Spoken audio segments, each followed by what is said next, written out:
누가복음 5장 1절부터 11절까지 말씀을 동일하게 교독하겠습니다.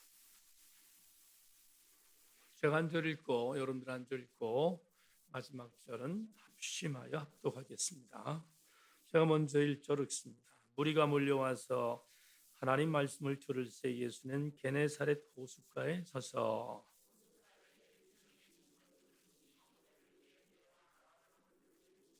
예수께서 한 배 오르시니 그 배는 시몬의 배라. 육지에 조금 떼기를 청하시고 앉으사 배에서 무리를 가르치시더니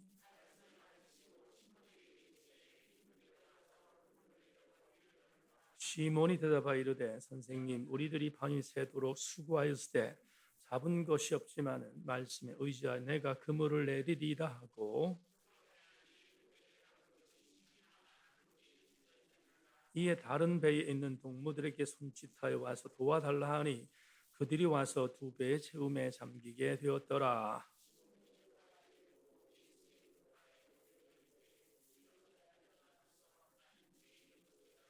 이는 자기 및 자기와 함께 있는 모든 사람이 고기 잡힌 것으로 말미암아 놀라고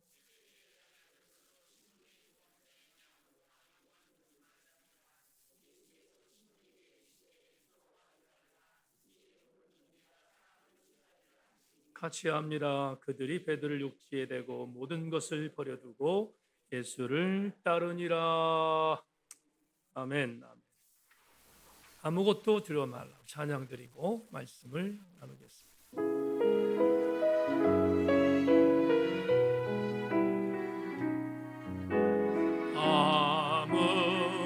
아무것도 두려워 말라. 주 나의 하나님이 지켜주시네.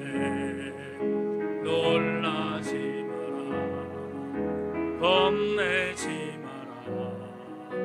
주님 나를 지켜주. 다시 한번 아무것도 염려하지 아무것도 두려워 말라. 주 나의 하나님이 지켜주시네. 놀라지 마라. 겁내지 마라. 주님 나를 지켜주시.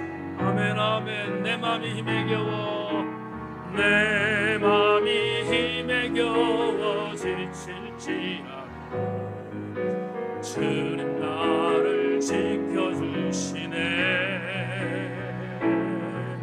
세상의 험한 풍파 몰아칠 때도 주님 나를 지켜주시네.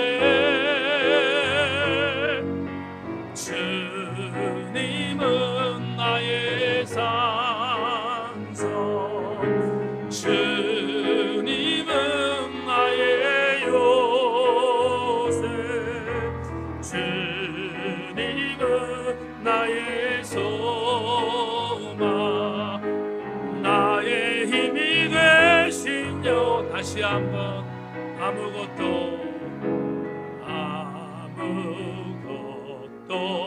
두려워 말라.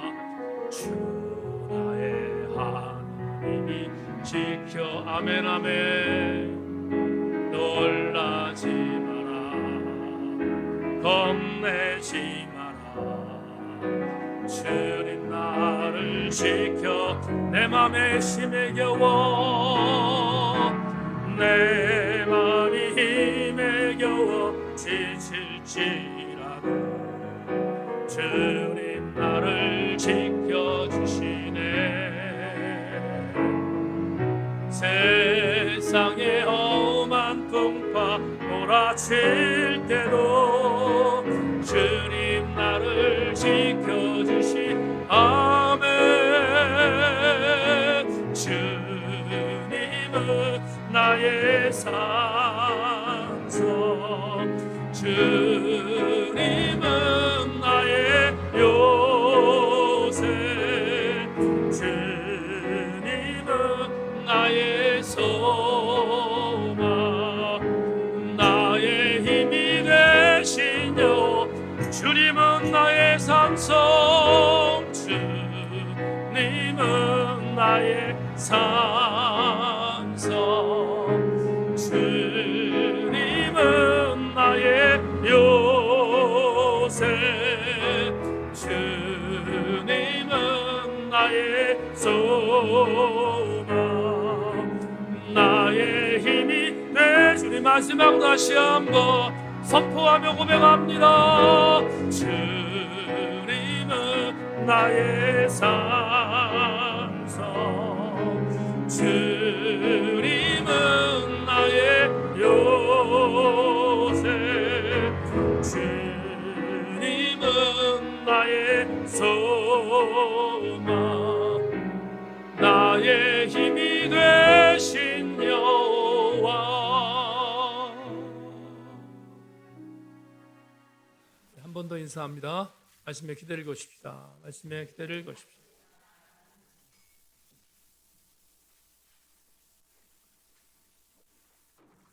기본기를 찾습니다 라는 제목으로 세 번째 말씀을 좀 나누겠습니다. 이 본문으로 앞으로 2주, 예상으로는 2주 여러분과 나누면 5번째까지 기본기를 찾습니다 제목을 갖고 말씀의 은혜를 나누면 본문에 대한 이해가 어느 정도 함께 여러분들에게 접목될 수 있을 거로 생각하고 오늘도 말씀이 들려지는 귀한 시간 되기를 주의 이름으로 축원합니다. 우린 지난 2주 동안 말씀의 은혜를 경험하면서 레마로 찾아오신 예수 그리스도의 말씀을 잘 듣는 것이 첫 번째 영적인 기본기이며, 다 같이 아멘.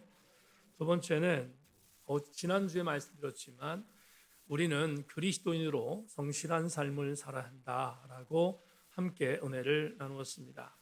우리 새인교 성도들이 이 두 가지 기본기를 잘 형성하는 귀한 교우들 되기를 소망합니다.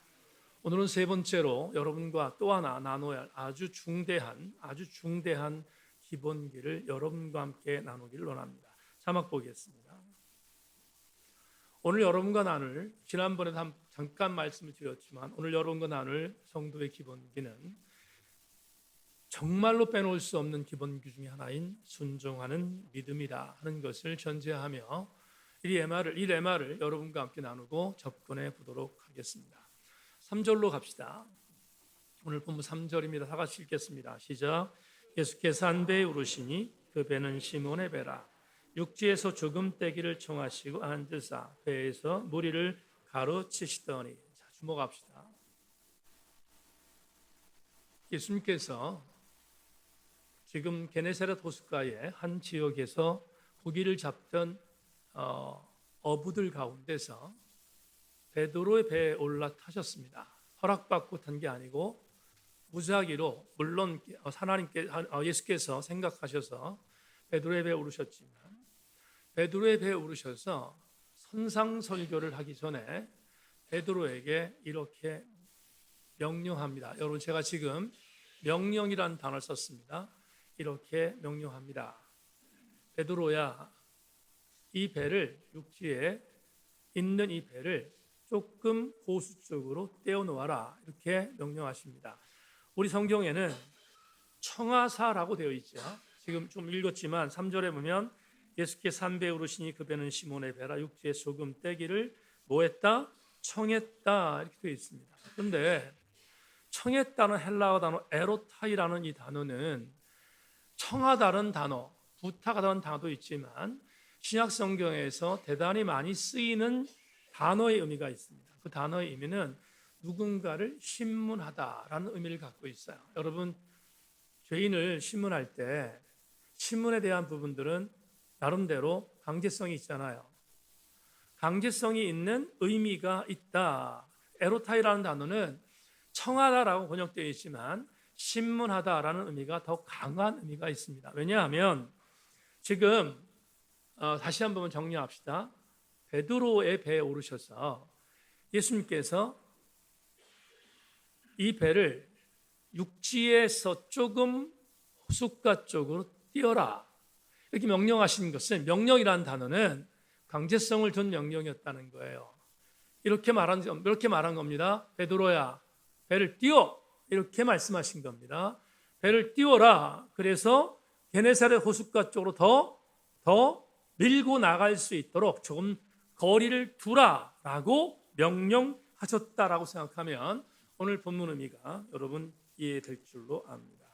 그렇다면 우리는 한번 추측해 봐야 되겠는데, 아시는 것처럼 베드로와 예수님은 생면부지의 사람이었습니다. 왜냐하면 지금 갈릴리 전 지역에서 예수께서 기적을 베푸시고 이적을 베푸시는 일들은 소문을 통해서 들었겠지만, 오늘 누가복음 5장은 예수께서 베드로에게 첫 번째 미션을 주셨던 장면이니까 이전에 만나보지 못했다고 추측하는 게 맞습니다.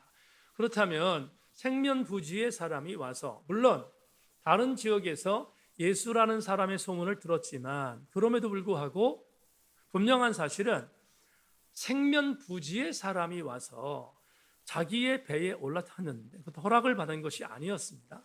허락받지 않은 상태에서 자기의 배에 올라타 다짜고짜로 자기에게 배를 띄워라고 명령하는 그 명령을 들었던 베드로가 기분 좋았을 리 없습니다.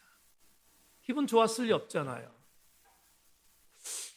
또 하나, 지금 본문 배경, 우리가 2주 동안 살펴봤지만 본문의 배경은 베드로가 대단히 힘들었던 상황이었음을 압니다. 베드로는 전날에 고기를 잡으러 게네사렛 호수에 배를 띄워 그의 형제였던 안드레와 더불어 최선을 다해서 고기를 잡았지만 우리가 이미 정보를 받습니다. 한 마리도 잡지 못했습니다.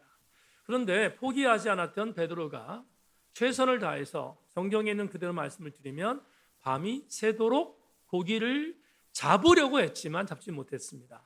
허탕치고 날이 샜습니다. 목지로 올라왔습니다. 성경은 이렇게 말합니다. 베드로와 형제 안드레가 그물을 닦고 있었다.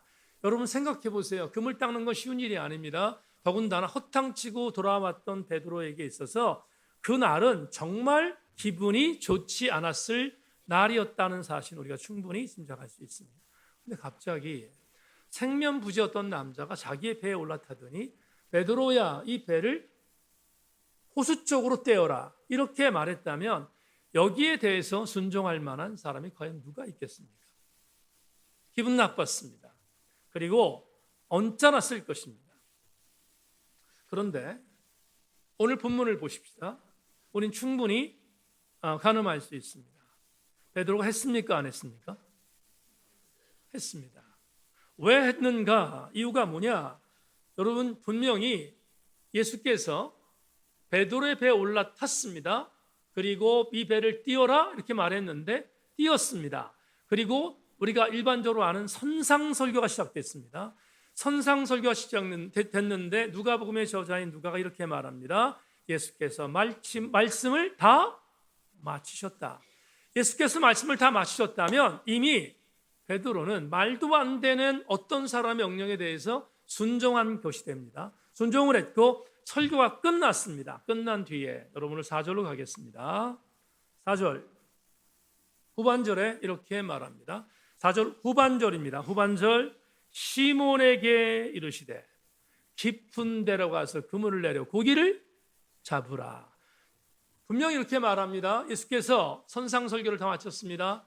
그런 뒤에 그 설교는 누구도 듣고 있었겠는가 하면 베드로 듣고 있었습니다. 베드로가 듣고 있었던 그 설교 다 마친 다음에 베드로에게 다시 명령합니다. 에로타에 있겠죠? 다시 명령합니다. 이렇게 베드로야 깊은 데 가서 뭐하라? 그물을 던져라.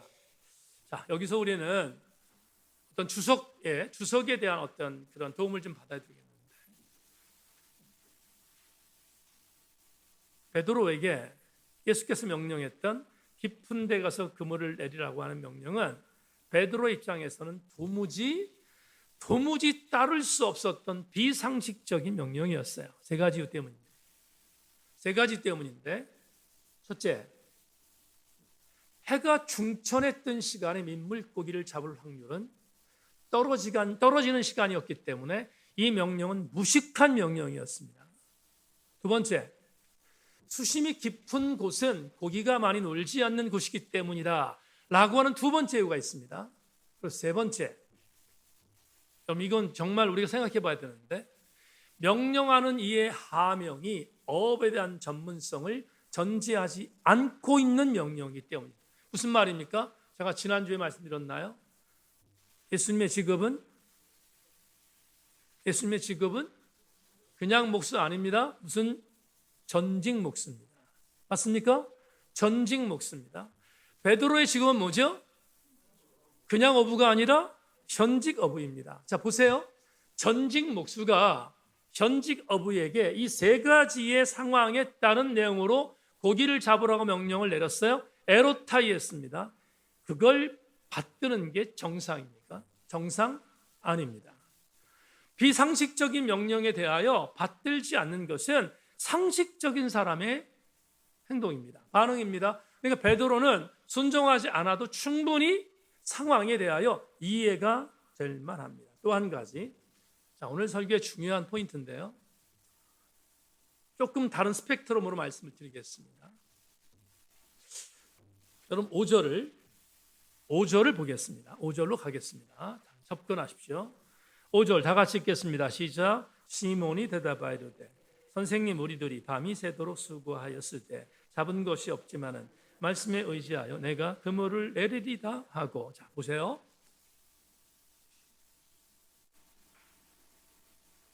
베드로에게 주께서 깊은 데 가서 그물을 던져라 그랬습니다. 고기를 잡기 전입니까, 후입니까? 고기를 잡기 전이었습니다. 그런데 고기를 잡기 전에 말도 안 되는 명령을 내렸던 저 사람에 대하여 베드로가 주님을 이렇게 호칭합니다. 선생님이여. 선생님이여라고 대답합니다. 여러분 성경에, 신약 성경에 대단히 굉장히 많이 나오는 나보다 지식이 뛰어난 사람을 말할 때 디다스칼로스라는 단어를 쓰는데 이것도 선생님이라는 뜻입니다. 그런데 유독 이 누가만 다른 단어를 썼습니다. 여기 본문에 나오는 선생님이라는 이 단어를 보통 신약 성경에 많이 나오는 단어가 아닌 이 단어만 썼어요. 여기 누가만 썼어요. 성경에 누가만 썼는데 에피스타테스라는 단어를 썼습니다. 이 에피스타테스라는 단어는 어떤 의미를 갖고 있냐면 나보다 지식이 조금 앞선 사람, 혹은 나보다, 이때가 유대 종교 사회니까 종교성이 조금 더 나에게 앞서 있는 사람을 가릴 때 쓰는 단어가 에피스타테스예요. 그러니까 다시 말하면 지금 베드로가 들었던 소문, 인근 갈릴리 지역에서 여러 가지 기적들을 이루었다는 그런 어떤 주인공이었던 예수에 대한 소문을 들었는데 그 예수라고 인식했던 베드로는 예수를 뭐로 봤냐면 자기보다 종교성이 조금 더 앞서 있는 선생님, 아니면 자기보다 지적으로 조금 더 앞서 있는 선생님 정도로 여겼단 말이죠. 잘 보세요. 그런데 자기보다 조금 더 지적으로 능력이 있고 종교적으로 능력이 있다고 하더라도 베드로는 순종할 이유가 없습니다. 왜 그렇습니까? 고기 잡는 것은 전문성에 전적으로 기인한 것이기 때문에 아무리 지식이 앞서도, 아무리 종교적으로 앞선다 할지라도 에피스타테스라고 고백했던 베드로 입장에서 깊은 데 가서 그물을 내려 여러분 순종할 이유 없습니다. 더군다나 고기를 잡기 전이었습니다. 제가 한 가지 예를 들겠습니다. 외부 손님이 오면 서재로 모십니다. 그 서재로 모셔서 제가 커피를 탑니다. 제가 커피를 타는 걸 좋아하니까 커피를 탑니다. 그러면 저희 식구들이 오잖아요. 식구들이 오면 이미 기계로 갈아 놓은 커피를 이렇게 따라줍니다. 이해하고 들으세요. 식구들이 오면 그렇다. 근데 식구가 아니라 나름대로 격식을 갖춰야 손님들이 오잖아요. 그러면 원두커피를 꺼내서 원두커피를 갖고 핸드드립 기계 머신이 아니라 손으로 하는 핸드드립에 대한 그런 그 기계가 있잖아요. 그걸 집어넣고 갑니다. 여러분 참 힘들어요. 쉽지 않아요. 힘듭니다. 그러니까 제 서재에 와서 우리 교우들에게 핸드 드립으로 담임 목사가 뭔가 해줬다. 그건 예우가 있는 거예요. 예우가.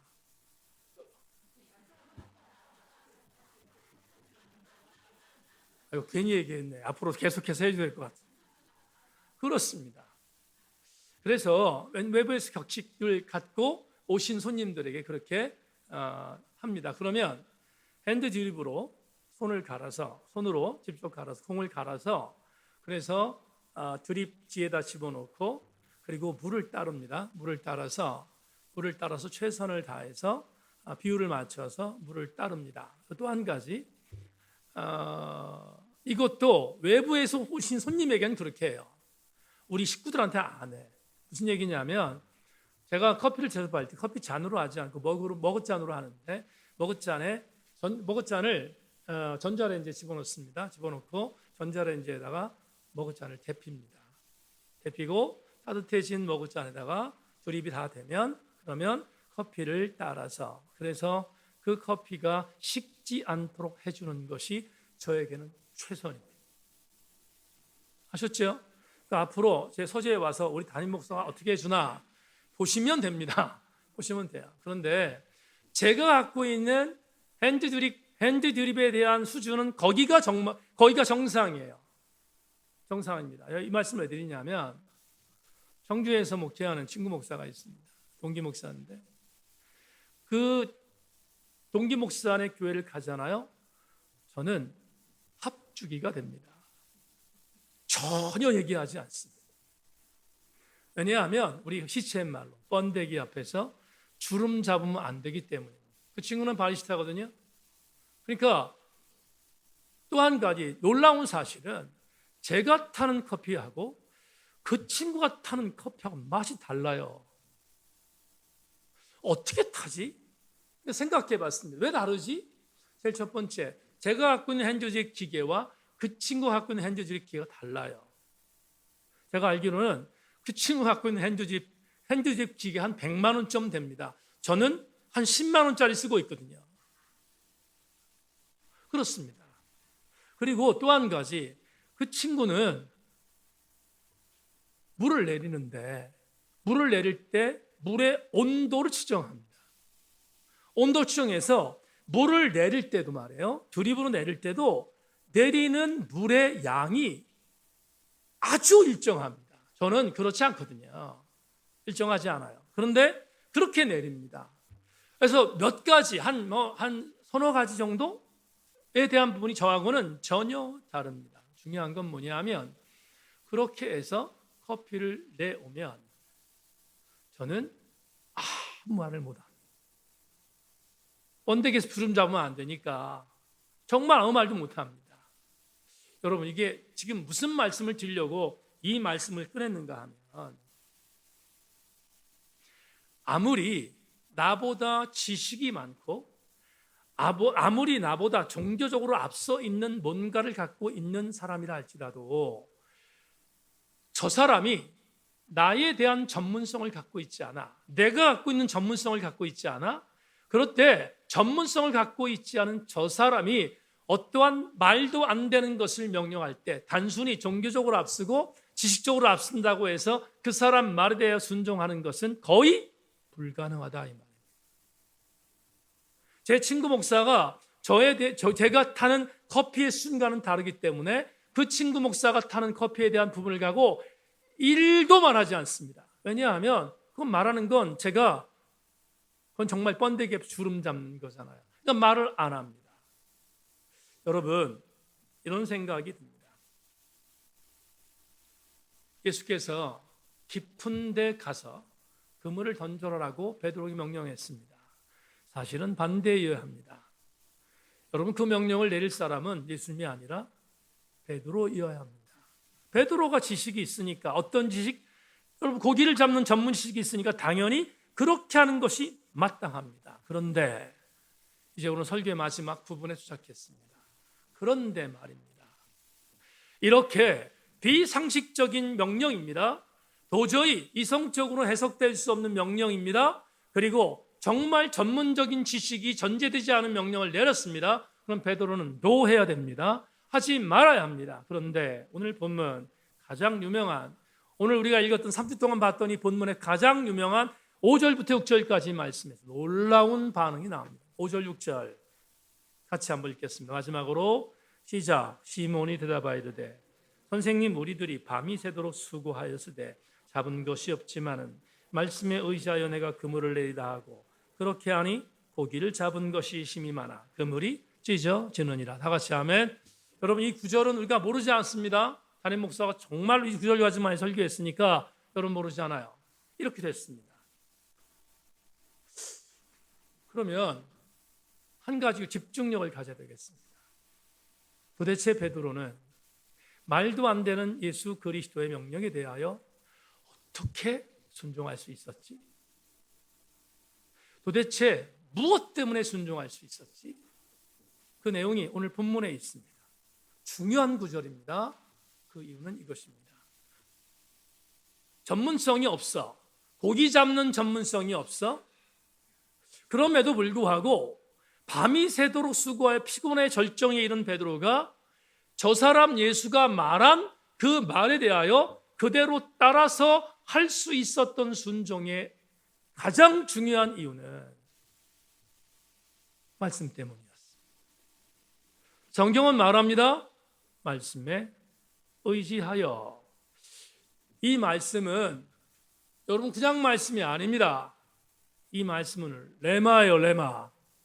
이 말씀은 예수께서 말씀하셨던 레마였어요, 레마. 그러니까 레마에 의지한 것입니다. 레마에 의지하여 말씀에 의지하여 그물을 내린 겁니다. 그물을 내렸습니다.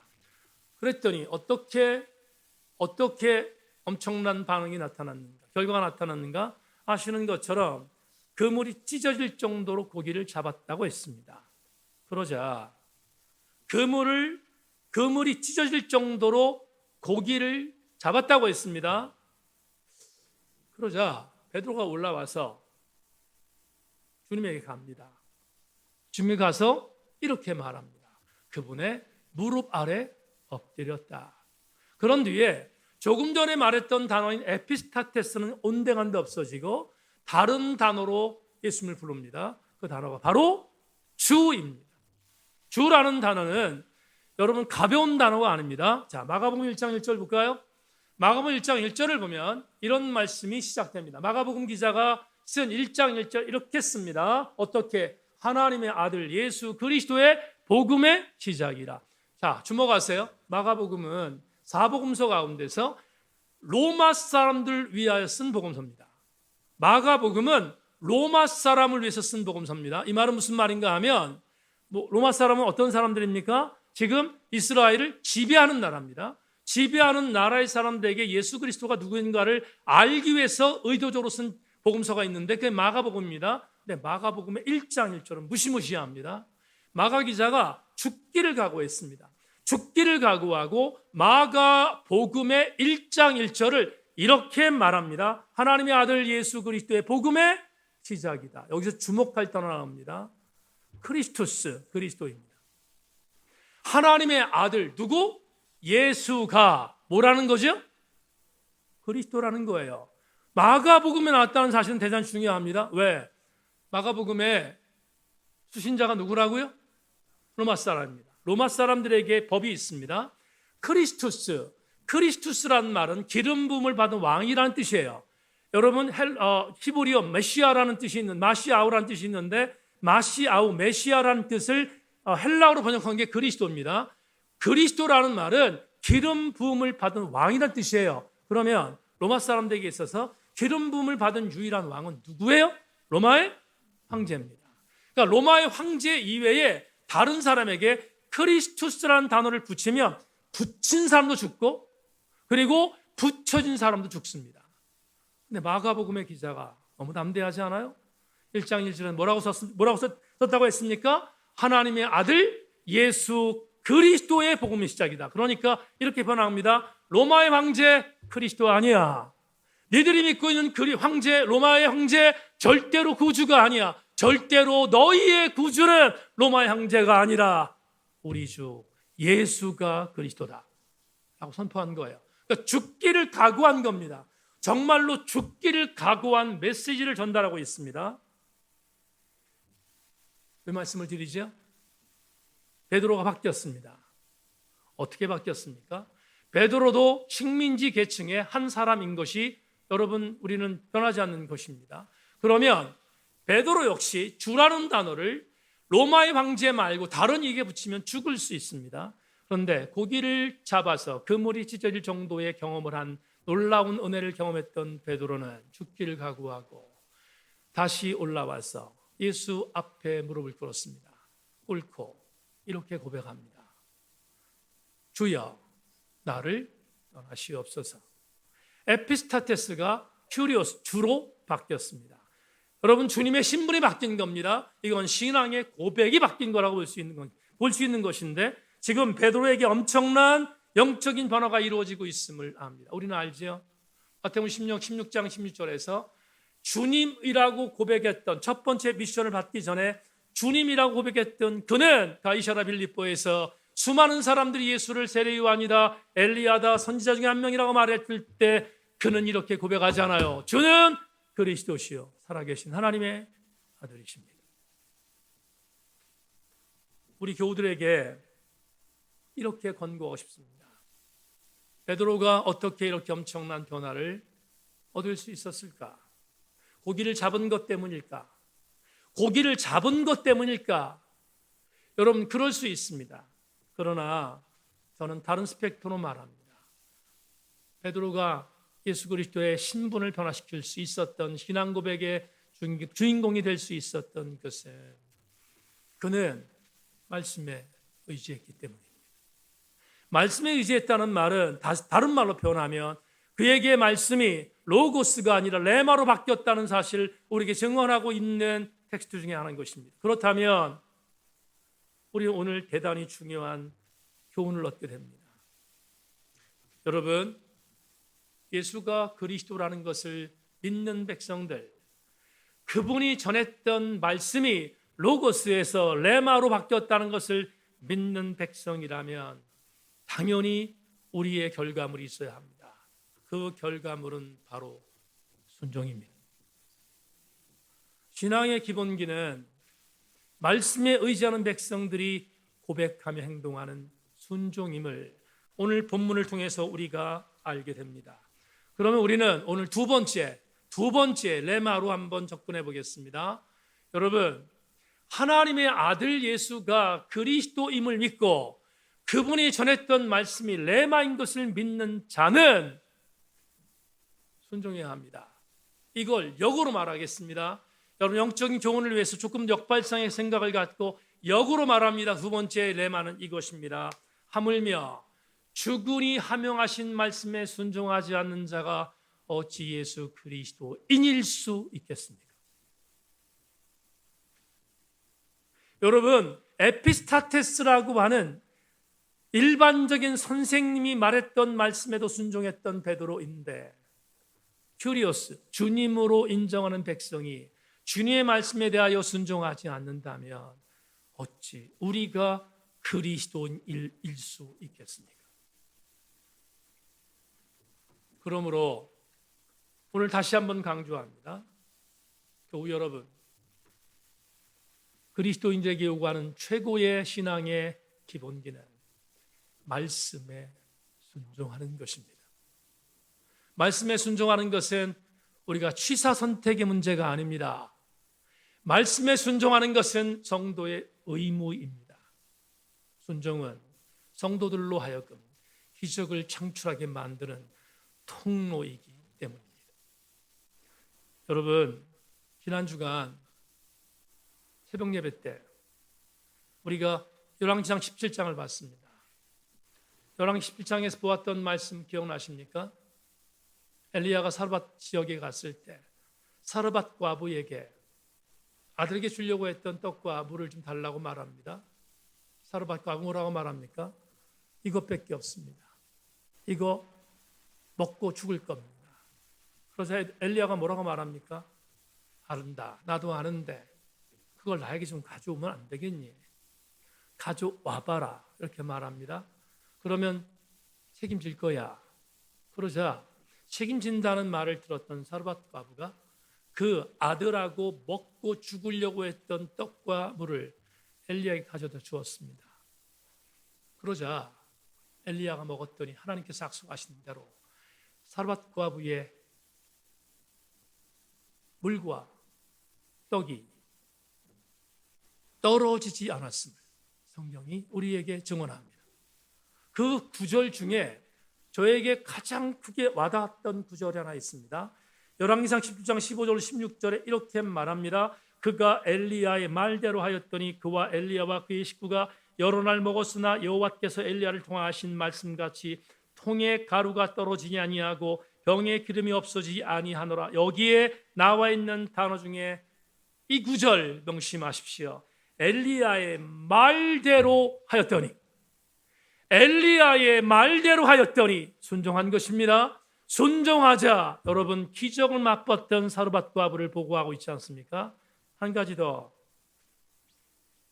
우리 요한복음 2장을 나눈 적이 있습니다. 요한복음 2장에서 가나의 혼인 잔치에 하인들이 있었습니다. 하인들에게 마리아가 말합니다. 예수가 무슨 말하는지 그대로 해라. 그래서 예수 그리스도께서 무슨 말하는지 집중하고 있었습니다. 예수께서 하인들에게 말합니다. 지금 가나의 혼인 잔치에 포도주가 떨어졌는데 6개 아구통에 물을 채우러 갑니다. 물을 채우라고 했습니다. 그러자 물을 채웁니다. 지난주 오후 예배 때 우리가 함께 봤던 성경 통독에서 이런 얘기 나왔습니다. 물을 채웠습니다. 물을 채웠어요. 아구에 6개 통에 물을 채우는 것 하인들이 할 수 있다 없다? 할 수 있다. 왜? 그건 당연한 겁니다. 할 수 있습니다. 별 문제 없습니다. 6개 빈 항아리에 물을 채우라는 것 하인의 입장에서 못할 게 뭐가 있습니까? 그런데 놀라운 일, 요한복음 2장 8절에서 그 다음의 사건을 이렇게 보고합니다. 이제는 떠서 연회장에 갖다 주라 하시매 갖다 주었더니, 여러분 물이 지금 아구에 있어요. 6개 항아리에 아구에 있어요. 그건 뭐예요? 물이에요. 물이라고요. 포도주가 아니라 물이라 이 말이에요. 그런데 하인들에게 주님 말씀합니다. 갖다가 이제 연회장에 갖다가 주어라. 여러분 절대로 갖다 줄 수 없습니다. 왜? 갖다 줬다 귓자락에 맞을 수 있습니다. 그렇지 않아요? 물을 지금 포도주가 없어서 가뜩이나 정질나 있는데 물 갖다 줘? 그건 갖다 주면 매맞기 일수입니다. 하인들은 인권이 없었으니까. 그러니까 갖다 주기가 정말 어려웠습니다. 그런데 성경은 뭐라고 말합니까? 갖다 주었더니 뭐 한 겁니까? 순종했습니다. 그랬더니 이전 포도주보다 더 값진 포도주로 변화되었다고 증언합니다. 사랑하는 여러분, 우리는 이렇게 해석해야 합니다. 주께서 우리에게 요구하시는 순종은 이해되는 것에 대한 순종이 아닙니다. 주께서 우리에게 요구하시는 것은 이해되지 않는 것에 대한 순종입니다. 스크루테이프 편지라는 C.S. 루이스의 작품, 우리 독서반 마지막 볼 텍스트지요? 여러 차례 소개했는데 스크루테이프 편지에 이런 글이 있습니다. 종교는 지나치지 않아야 좋은 것이라고 믿게만 해놓으면 그의 영혼에 대해서는 마음을 푹 놓아도 좋아. 중용을 지키는 종교란 우리에게는 무교나 마찬가지지. 무교보다 훨씬 더 즐겁지. 기가 막힌 성찰입니다. 악마의 성찰입니다. 여러분, 순종은 지나쳐야 합니다. 순종은 중용이 없습니다. 순종은 지나칠 정도로 지나쳐야 합니다. 그게 순종입니다. 저는 이것을 믿습니다. 우리 교우들이 정말 수없이 말했던 것처럼 오늘 어쩔 수 없이 순종이니까 또 한 번 강조합니다. 이해가 되든 이해가 되지 않든, 유익이 되든 유익이 되지 않든, 하나님의 레마 속에서 주어지는 말씀이라는 것을 전제한다면 순종하십시오. 그러면 하나님은 사르밧과 아벨에게 주셨던 복을, 가나의 혼인잔치에 하인들에게 주었던 복을, 그리고 오늘 베드로에게 주었던 복을 주님이 우리에게도 주시지 않겠습니까? 사랑하는 새인교회 교우 여러분, 순종은 아무리 지나쳐도 지나치지 않습니다. 순종이야말로 우리 성도들이 가져야 할 신앙의 기본김을 명심하고 순종의 은혜로 나아가는 우리 교우들 다 되기를 주님의 이름으로 소망합니다.